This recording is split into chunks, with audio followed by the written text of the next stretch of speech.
कवि साहब ने अपने शब्द में लिखा है, बड़े सुंदर तरीके से लिखा है, बड़े सुंदर सुंदर उदाहरण इसमें लिखकर समझाने की कोशिश की इस मनुष्य जाति के लिए। जैसे दुनियादारी के सांसारिक हम कामकाज करते हैं, खेती बाड़ी बिजनेस व्यापार करते हैं, ये भी काम तभी सफल होते हैं जब हमारी पूरी तवज्जो होती है, लगन होती है, तड़प होती है, तब इन कामों में सफलता मिलती है। ऐसे ही संत कहते हैं कि मालिक की जो भजन बंदगी है वो भी आसान नहीं है, उसके लिए भी बहुत बड़ी लगन तड़प चाहिए, तब इसमें भी आपको सफलता मिलेगी। आपने इस नाम के लिए बहुत हल्के में लिया है, अगर जो ठीक तरीके से इस नाम को जप ले, ठीक भरोसा कर ले, नाम में भी बैठ जाते, सिमरन के लिए भी बैठ जाते लोग, जबरदस्ती बिठा लेंगे तो सिमरन के लिए भी बैठ जाएंगे, लेकिन 1% उनको भरोसा विश्वास नहीं होता है अंदर नाम से। ये नाम है क्या पता ही नहीं है, छोटा बड़ा जानते ही नहीं है। भक्ति के मार्ग में इस मार्ग में वही चलेगा जो संत मत को पहले समझ लेगा। जिसे संत मत समझाई नहीं तो इसमें मार्ग पर चलेगा कैसे? तभी उसके कर्म उसके सिर पर लग जाते हैं और वो भटक जाता है इस संसार में। इसलिए संत कहते हैं कि गुरु से लगन कठिन है भाई। जब दुनियादारी के काम बिना लगन तड़प के सफल नहीं होते तो मालिक का जो ज्ञान है वो अगम अगोचर है, वो भी बिना गुरु के, बिना किसी मीडिएटर के, बिना किसी माध्यम के उसमें भी सफलता नहीं मिली। कैसे कैसे सुंदर उदाहरण लिखे हैं कबीर साहब ने वहां जी। जैसे पपिया प्यासा बूंद का पिया पिया रट लाई, जैसे पपिया प्यासा बूंद का पिया पिया रट लाई, प्यासे प्राण तड़प दिन राती, प्यासे प्राण तड़प दिन राती, और दिल नहीं भाई गुरु से लगन कठिन है भाई, गुरु से लगन कठिन है भाई। कहते हैं संतों ने लिखा है, बड़े सुंदर उदाहरण लिखा है कबीर साहब ने। कहते हैं कि पपिया वो बड़ा सुंदर उदाहरण लिखा है कि एक प्यासा पपिया आकाश में उड़ रहा था,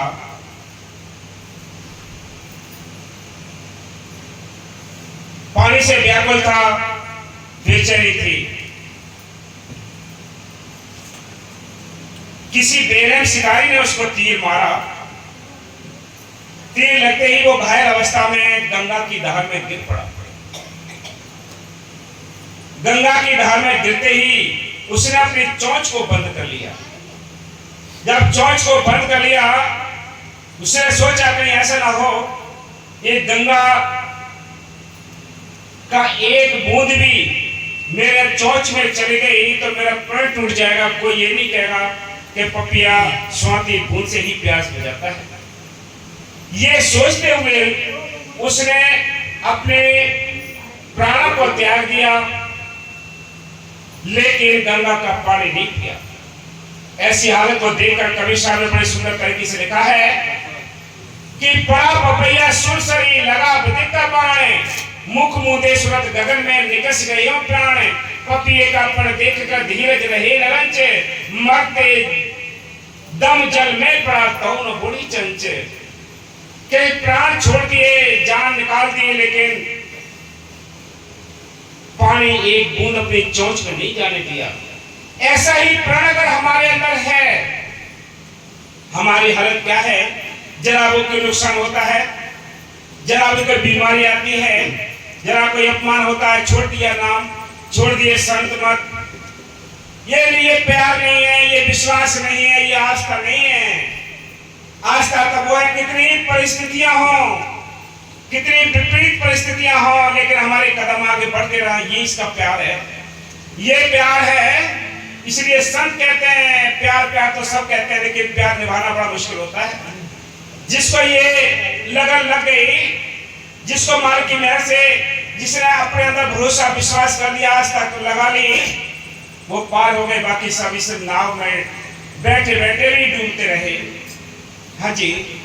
गुरु से लगन कठिन है भाई, गुरु से लगन कठिन है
मृग का उदाहरण देकर कवि शाह ने बड़े सुंदर तरीके से लिखा है।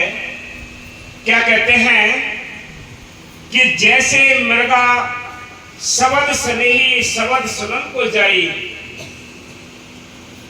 शब्द सुने और प्राण दान दे तनिक नहीं डराई। कि हमारा विश्वास ऐसा होना चाहिए, हमारा प्रेम ऐसा होना चाहिए जैसे एक मृग का ढोल की आवाज उसकी धुन का दीवाना होता है। हिरण की शिकार करने वाले शिकारी वनों में शिकार करते हैं, देखते कहां हिरणों का झुंड आता है, वहां वो ढोल बजाते हैं। ढोल की आवाज को सुनकर चारों ओर से हिरण इकट्ठे हो जाते हैं और अपना सिर रख देते हैं। शिकारी ठह ठह करके गोलियों से मार देते हैं, उनको मारे जाते हैं हिरण, लेकिन उस धुन को छोड़कर भागते नहीं। ऐसा ही हमारे प्राण होना चाहिए, ऐसी हमारी प्रीत होनी चाहिए कि बेशक प्राण निकल जाए लेकिन हमारा विश्वास, हमारी आस्था, हमारी प्रीत कहीं डगमगा ना जाए, कहीं हमारी प्रेम ये प्रीत टूट ना जाए।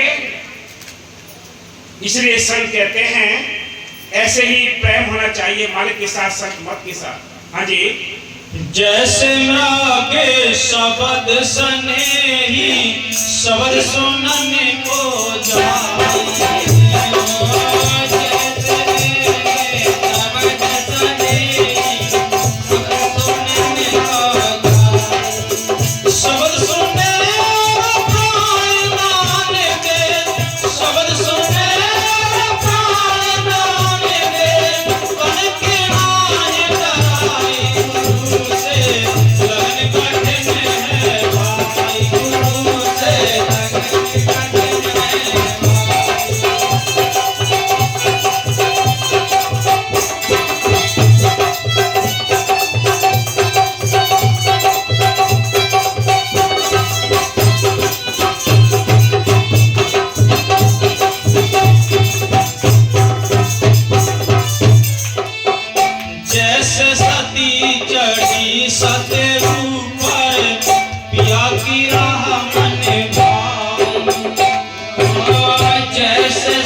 आसान होता भजन करना तो ये सारी दुनिया भजन कर लेती।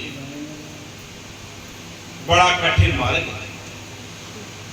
संतों ने लिखा है, मीराबाई लिखते हैं कि सूली ऊपर सेज पिया की किस विध मिलना हुए, हेरी वे तो प्रेम दवानी मेरा दर्द न जाने हुए। ये सारी दुनिया भजन कर लेती अगर आसान होता तो। बड़ा कठिन है कि बड़ी कठिन है डगर पर घटकी, कैसे मैं भर के लाऊं मथुआ में मटकी। कि बड़ी कठिन है ये रास्ता प्रगट की, आसान नहीं। जिनके लिए विश्वास हो गया, जिन पर मालिक की कृपा हो गई, उनको कोई कठिन नहीं। बाकी सबकी लिए कठिन है। कैसे कैसे शत्रु होते हैं, काले बड़े सुंदर तरीके से रुकावट करने के लिए शत्रु लगाए। आलस लगा दिया, नींद लगा दी, तमाम तरह की बीमारियां इसके साथ लगा रखी है ताकि ये भजन ना कर सके, सेवा ना कर सके। संतों ने लिखा है कि जैसे पहले प्रथा चलती थी, पुराने टाइमों की बात है कि प्रथा थी कि भाई अगर पति खत्म हो जाता तो उसकी जलती हुई चिता में कूदकर अपने प्राण को देना होता, जिंदा ही वो विधवा जल जाती। ये प्रथा आप खत्म कर रखी है कि जैसे सती चढ़ी सतू पर पिया की रहा मन भाई, कि अपने मालिक के साथ, अपने प्रीतम के साथ ऐसा प्यार, ऐसा प्रेम था, ऐसी लगन थी कि जलती हुई चिता भी उसको कोई भी मायने नहीं रखती कि क्या ये आग है। और जलती हुई चिता में कूदकर अपने प्राणों को न्यौछावर करना ये आसान काम नहीं। और क्या, हाँ जी, गुरु से लगन कठिन है भाई।